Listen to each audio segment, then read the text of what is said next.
పూజ్య శ్రోతలందరికీ కురువిడి వెంకటరాజారావు అనేక నమస్కారాలు. ఈ వారం మనం కురుక్షేత్ర యుద్ధానంతరం మృతి చెందిన తాత ముత్తాతలకు, సోదరులకు, మిత్రులకు తర్పణాలను విడిచే సమయంలో కర్ణుని గురించి అమితంగా బాధపడిన ధర్మరాజునకు నారద మహర్షి కర్ణుని చరిత్రను తెలిపిన విధానాన్ని ముచ్చటించుకుందాం. కుంతీదేవి కన్యగా ఉన్న కాలంలో దుర్వాసో మహర్షి ఇచ్చిన మంత్ర ప్రభావం వలన సూర్యదేవుడిని ఆసక్తితో ప్రత్యక్షం చేసుకుని కొడుకును కన్నందువలన మిక్కిలి సిగ్గుతో ఆ వాస్తవాన్ని ప్రకటించలేకపోయింది. కొడుకును కన్నప్పటికీ ఆమెకు కన్యాత్వం భగ్నం కాకుండా ఉండేటట్లు సూర్యదేవుడి వరం ఉండడం వలన ఆమె ఉత్తమ గృహిణిగా ప్రసిద్ధికెక్కింది. ఇదంతా దేవరహస్యం. ఆ విధంగా కుంతీ చేత నదిలో విడవబడిన ఆమె కొడుకును సూతుడు చూచి ఇంటికి ఎత్తుకుని పోయాడు. అందువలన కర్ణుడు సూతుడికి పుట్టినవాడని, సూతకులంలో పుట్టినవాడని లోకంలో ప్రసిద్ధికెక్కుతూ పెరిగాడు. ధర్మరాజు నేర్పరితనం, భీముడి బాహుబలం, అర్జునుడి కోదండ పాండిత్యం, అర్జునుడికి శ్రీకృష్ణుడికి గల స్నేహం ఇవన్నీ చూచి హృదయం మండి కర్ణుడు బాగా బాధపడుతూ ఉండేవాడు. నకుల సహదేవులకుండే నీతి, శాస్త్రకళా పాండిత్యాన్ని ప్రజలు మిక్కిలి ప్రీతితో మెచ్చుకుంటూ ఉండడం కర్ణుడికి నచ్చేది కాదు. తోడు దానికి మనసు కలతపడగా బాధపడుతూ ఉండేవాడు. అది అతడి స్వభావం. అంతేకాక విధి సంవిధానం కూడా అటువంటిదే. పాండవుల మీద ద్వేషంతో ఆ కర్ణుడు అసూయ పెంచుకొని దుర్యోధనుడితో చేతులు గలిపాడు. ఆ తరువాత అర్జునుడి విలువిద్యలోని మేటితనాన్ని గమనించి ఒకసారి ద్రోణాచార్యుడి వద్దకు వెళ్ళాడు. ఆయన ఏకాంతంగా ఉన్నప్పుడు తనకు బ్రహ్మాస్త్రాన్ని సాంగోపాంగంగా ఉపదేశించమని కోరాడు. నేను యుద్ధం చేయటంలో అర్జునుడికి సమానుడను కావాలని కోరి వచ్చాను. నీవా శిష్యులందరినీ సమానంగా చూచేవాడవు కాబట్టి నీ దయ వలన బ్రహ్మాస్త్రాన్ని పొంది ప్రకాశించవద్దా అని అన్నాడు. ఆ మాటలు విని కర్ణుడితో ద్రోణుడు ఇలా అన్నాడు: వేదోక్త విధి విధానాలను జీవితవ్రతంగా పాటించే బ్రాహ్మణ శ్రేష్ఠుడు కానీ, సాటిలేని తమ ప్రభావం వలన పుణ్యశీలుడైన రాజు కానీ బ్రహ్మాస్త్రాన్ని దానం చేస్తే స్వీకరించడానికి యోగ్యులవుతారు, కానీ ఇతరులు కాదు. కాబట్టి నీకు నేను బ్రహ్మాస్త్రాన్ని దానం చేయడం ధర్మం కాదు. ద్రోణాచార్యుడు ఈ విధంగా అనగానే మంచిదని కర్ణుడు తన ఇంటికి తిరిగిపోయి మరునాడు బయలుదేరి మహేంద్ర పర్వతానికి వెళ్ళి పరశురాముడిని దర్శించి వినయంతో నమస్కరించాడు. నేను బ్రాహ్మణుడను, భృగువంశంలో పుట్టాను. అస్త్రవిద్య నేర్చుకోవాలన్న కోరికతో నిన్ను ఆశ్రయించడానికి వచ్చాను అని అన్నాడు. ఆ మాటలకు సంతోషపడి పరశురాముడు కర్ణుడిని శిష్యుడిగా స్వీకరించాడు. ఆ పైన కర్ణుడు అస్త్రవిద్యలో అభ్యాసం చేస్తూ ఉన్నాడు. ఒకనాడు అతడు ఆశ్రమ సమీప ప్రదేశంలో అస్త్రవిద్యాభ్యాసం చేస్తూ ఉండగా అతడి బాణం ఒక బ్రాహ్మణ శ్రేష్ఠుడి హోమధేను దూడకు తగలడం చేత అది చనిపోయింది. దానికి ఆ బ్రాహ్మణుడు కోపించి కర్ణుడికి శాపం పెట్టాడు. దాని వలన అతడి రథం కురుక్షేత్ర యుద్ధ సమయంలో అర్జునుడితో పోరు చేసే సందర్భంలో నేలలో కృంగిపోయింది. కర్ణుడు భక్తుడై పరశురాముని సేవించడం వలన ఆయన అతడికి బ్రహ్మాస్త్రం మొదలుకొని అనేక అస్త్రాలను నేర్పాడు. ఆ తరువాత ఒకనాడు పరశురాముడు కర్ణుడి తొడ మీద తలపెట్టి నిద్రపోయాడు. వికారమైన భయంకరమైన ఆకారం కలిగిన అడికం అనే పురుగు ఒకటి కర్ణుడి క్రింది తొడభాగాన్ని వడివడిగా తొలిచివేసింది. కర్ణుడు గురువుకు నిద్రాభంగం కావడానికి ఇష్టపడక ధైర్యంతో ఆ పురుగు చేసే కొరుకుడుకు సహించి కదలకుండా ఉన్నాడు. నెత్తురు కారడం మొదలుపెట్టి క్రమంగా సాగి పరశురాముడి శరీరాన్ని తాకింది. ఆ స్పర్శకు పరశురాముడు మేల్కొని ఈ రక్తం ఎక్కడది అని అడిగాడు.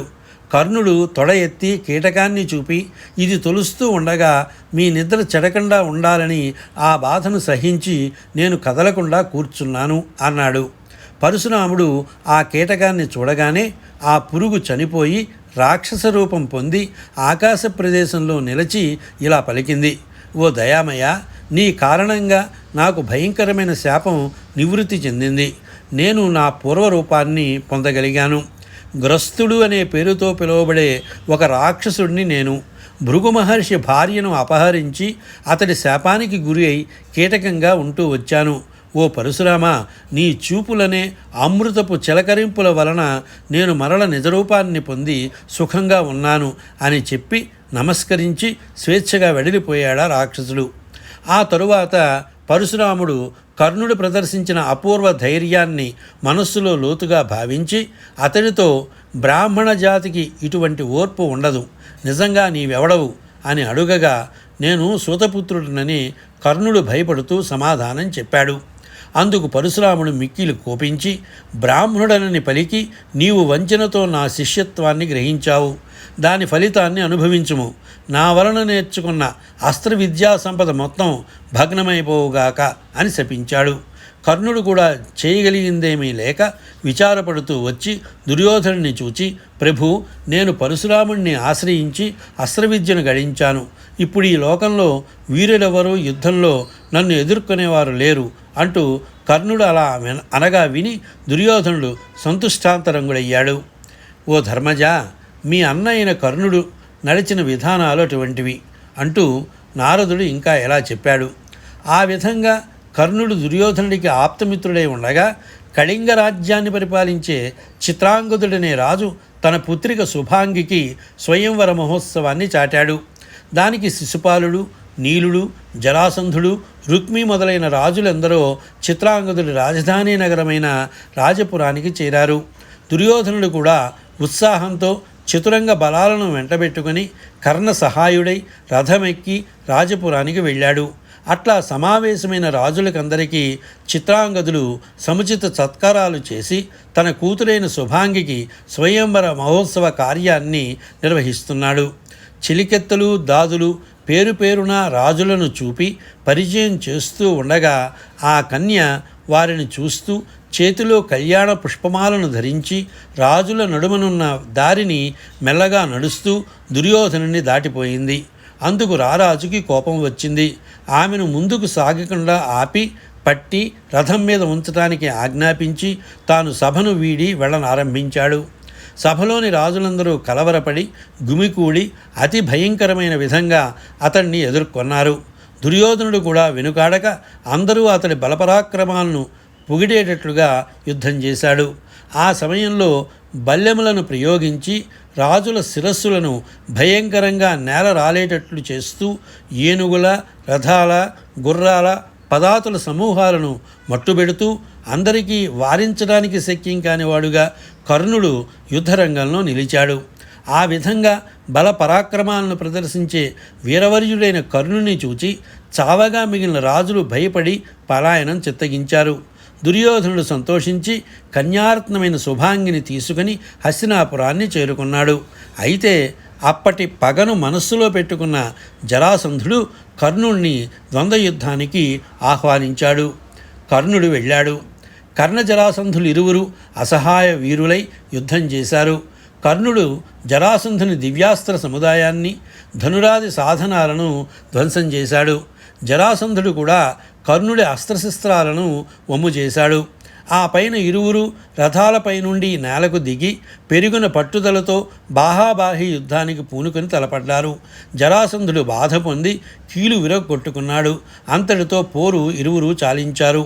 జరాసంధుడు కర్ణుడి పౌరుషానికి మెచ్చి గారవించి అధిక సంపదలకు నిలయమైన మాలిని నగరాన్ని అతడికిచ్చాడు. కర్ణుడు అమిత తేజంతో తిరిగి వచ్చాడు. అట్లా బరపరాక్రమాలలో జగత్ప్రసిద్ధుడైన కర్ణుడి గొప్పతనాన్ని ధ్వంసం చేయదలిచి ఇంద్రుడు అతని కవచకుండలాలను భిక్షగా అడిగి పుచ్చుకున్నాడు. దానివలన ధర్మజ, నీకు మేలు జరిగింది.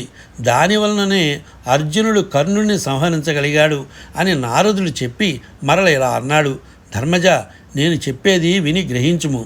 బ్రాహ్మణుడు కర్ణుడిని కోపగించి శపించాడు. ఆ తరువాత పరశురాముడు శాపం పెట్టాడు. ఇంద్రుడు మోసం చేసి సహజ కవచకుండలాలను గ్రహించాడు.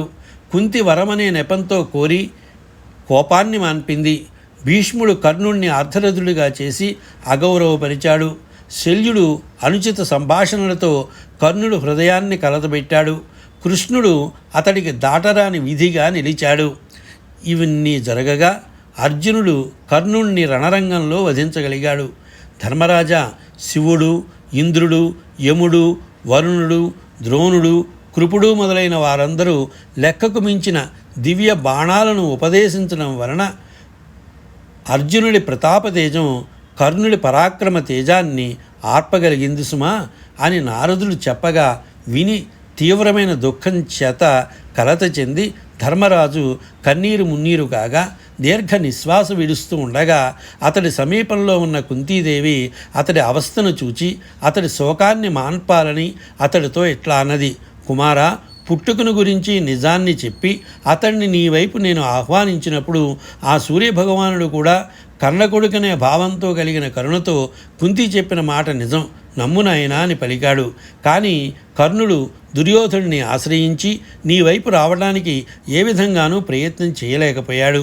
కాబట్టి అటువంటి కర్ణుడి కొరకు నీవెందుకు ఈ విధంగా మానసిక వేదనను పొందుతావు అని మాట్లాడిన కుంతీదేవి పలుకులు ధర్మరాజుకు యావగింపు కలిగించడంతో అతడు బాధపడి కుంతీదేవిని చూచి ఇట్లన్నాడు, నీవు నిర్వహించిన ఈ రాచకార్యాన్ని రహస్యంగా ఉంచడం వలననే ఇంతటి విపరీత పరిణామం కలిగింది అని అంటూ అంతటితో ఆగక అన్ని లోకాలలో ఉండే ఆడవారికి రహస్యాలను రహస్యంగా కాపాడే శక్తి వారి మనస్సుల్లో లేకుండా పోవుగాక అని ధర్మరాజు శపించాడు. అటు తరువాత అమిత దుఃఖంతో తమ్ములతో కలిసి కర్ణుడికి తర్పణాలను శ్రద్ధగా విడిచిపెట్టాడు. విన్నారు కదా. ఈ కథా సంగ్రహం మీకు నచ్చితే లైక్ చేయండి, సూచనలకు కామెంట్లకు తెలియపరచండి. ఛానల్ను మరవకుండా సబ్స్క్రైబ్ చేసుకోండి, చేయించండి. మీ బంధుమిత్రులకు తప్పక వినిపించే ఏర్పాట్లు చేయండి. సర్వేజన సుఖినో భవంతు. స్వస్తి.